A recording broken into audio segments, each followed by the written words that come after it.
From Cornwall to Birmingham and Johnston and Bexhill, here's Ruben Spire on the radio.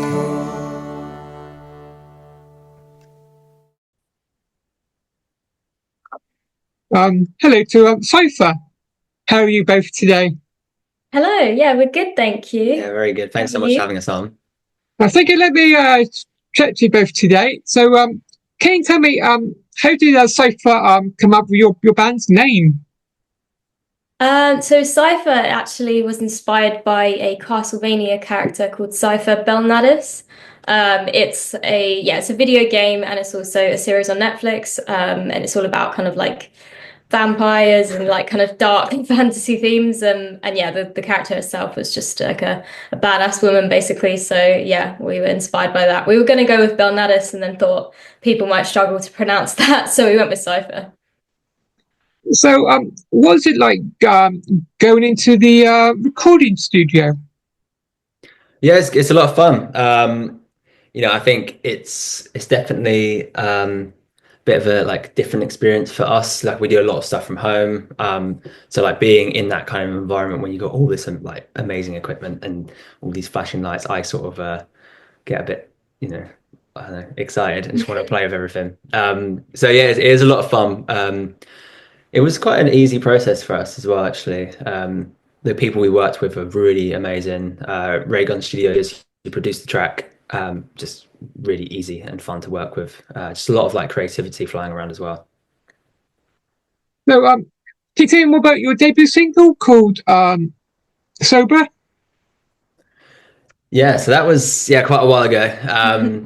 2022, I think it was. That was kind of like we sort of see Sypha as having like two kind of different phases, I suppose. Yeah. When we first started, it was that kind of bluesy, hard rocky kind of feel to it. And that's where Sober was, formed, I guess. So you can kind of listen to our Spotify and go like chronologically, and you can kind of see the like evolution of our sound. Exactly, yeah, from that kind of hard rock sound up until now, where I guess you could say we were like a metal band, I suppose. Yeah, but I think it's still nice to have that because I think that like sort of hard rock feel and it's very like riff based is still what we kind of aim for in our tracks. They're just, I guess, a slightly more heavier version now. Mm-hmm. So, can you tell me more about the first single that released this year called World's End? Yes, so that actually was the heaviest track in our set at the time. So we were really keen to record that one. It's one that we would play live quite a lot, and then people would come up to us and kind of name drop that one. So yeah, we were really excited to do that. I think that was like I think that was kind of the start of our new sound. I think it kind of in between the two tracks before and then the three tracks we've got after. So yeah, that was we had quite a strong vision on how we wanted that to sound and the concepts behind it and how we wanted our first music video to look. And luckily we just got picked up by the algorithm gods of YouTube, and the music video seems to do really well. So yeah, I think that was our first real game changer that we had in the band, that first one. But yeah, we still love that song, and that's still firmly in our set. So, what was it like making your first music video? It was a lot of fun. Like I think we were all quite nervous going into it because we just had no idea what to expect. And obviously, I think the kind of performance side in front of the camera is something we hadn't had like loads of experience of. Yeah. Obviously, you do it on stage, but I think when you've just got your track playing and you need to, people are actually gonna watch this will be something they can watch back, you get into your head a bit. But I think the second we got there, and we worked with Sean from Loki Films, and he's just absolutely brilliant. Like he's worked with literally every band, like big and small, so he just made the whole process very easy. He helped us come up with some ideas, and then when we got it back, we were just absolutely blown away. I think it was like the most professional thing we'd seen from ourselves at that point. So exactly. It was really, really exciting. I think after that first initial one, we went into our second music video really, really positive, and just excited about how that would come out as well. And I guess it helps to promote the singles and your band. Yeah, absolutely. Like I think that it makes such a huge difference. Obviously it's like from financial point of view, we can't do it for every track. So, you know, we know that whichever one we pick is gonna hopefully push it further. But yeah, 100% like I think people just like having something to watch at the same time. And we do seem to have like one of our larger audiences on YouTube. So anytime we put out anything kind of visual, it seems to do really well. So it's nice. Yeah, it's awesome. I really like sort of seeing the sort of comments come in from like different places around the world, and you know we get stuff from like South America, Australia, things like Germany and stuff. yeah, like It's stuff. very surreal. It's really cool. Yeah. I really enjoy it. So, can you tell me more about the single disc called Limbo? See you on the other side. Yes. Hmm. So, Yeah, can you tell me more about that? yeah. So this was it's definitely our fastest track, probably our heaviest track we've ever written.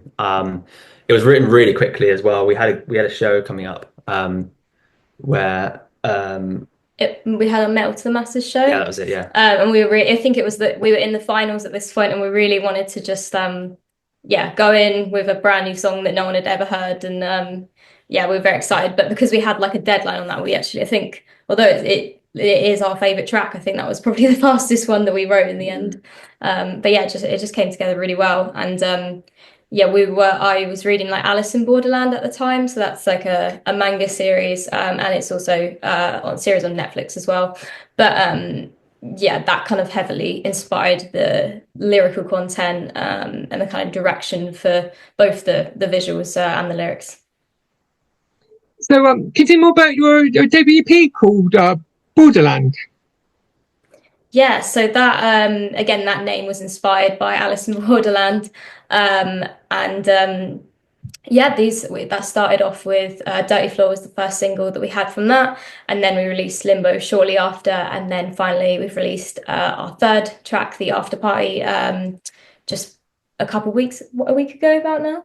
Yeah, a week today. Yeah, a week today. And yeah, we were these were songs that we were kind of like sitting on for a little bit. But we were I think after the success of World's End that we dropped in January last year, we were really keen to like just push out more music at that point. So yeah, we kind of came up with the kind of concept of the three tracks and they kind of flow into each other very nicely. And yeah, we're just excited that it's finally out. So, are you working on any new music in the near future?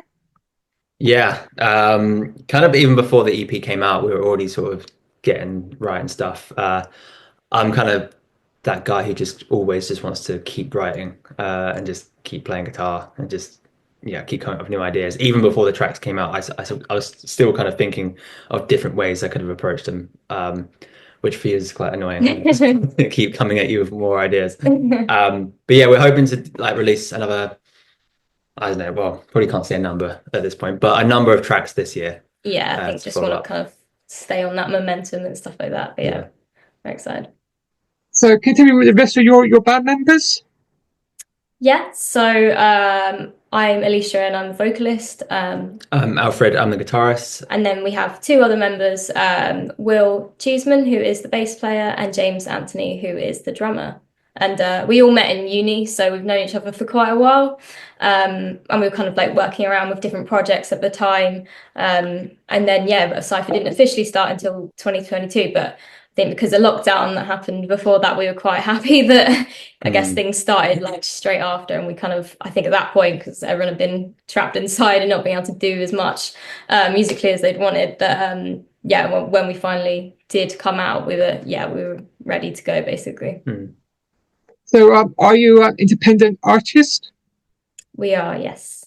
So, what's it like being a independent band in the world that we live in? I mean, it's cool. I guess we've got total freedom to do whatever we want and kind of whenever we want as well. Like, you know, if we want to write 100 tracks, we can go do that. And if we want to just, I don't know, play something weird, we can also do that as well. We're sort of like no one like controlling direction apart from ourselves. So yeah, I quite enjoy it. We are, I wouldn't say control freaks, but we just like to have a say in what goes on, I suppose. Yeah, it's nice to keep it like within us. I think obviously there's pros and cons, and the cons are that, you know, we're probably not quite as visible as we could be. So it's not to say that we wouldn't take that opportunity in the future. But at the moment, we're liking being independent. So, how did you come about with your PR, Sun PR? How did it come about them? Yeah, so we have quite a few friends in the local scene, so all kind of rock and metal bands along the south coast, and we've played with a band called Chubb and a band called Road Awakening, and yeah, they both used Sam PR as well, and we really liked what we saw and how far they could push what they were doing and stuff, and yeah, we just got in touch from there basically. We just kind of wanted to. I think obviously we put so much work into actually doing the music side of things and the socials, and then it's like, I guess we don't necessarily in the past have pushed it as hard when it actually comes out. So like we wanted to make that investment this time with this one just to see kind of hopefully get as many people to hear it as possible. So I know you've got some gigs coming up very soon. So can you tell me more about them in March? Yeah, so we've got a couple in March down in Brighton. On the 4th of March, we're entering Metal to the Masses competition down there. That's at Dalton's, and then we're actually back again at Dalton's 4 days later on the 8th of March, supporting a band called Black Orchid Empire. And then a week after that, on the 14th of March, we're playing at Justine's in Margate as well. So can you tell my listeners, where can they find you on your social media? Pretty much all of the socials really. I think our main focus is Instagram at the moment, and then obviously that connects to Facebook, and we're really pushing TikTok as well. So kind of just all of it really. We've got like a link tree with all the socials and obviously Spotify, YouTube. Yeah. And you can find us at Sypha Band, SYPHA Band. So let me chat to you both today. Yeah, thank you for having us. Thanks for having us. Enjoy the rest of your day. And you. Thank you. Goodbye. Bye. Goodbye.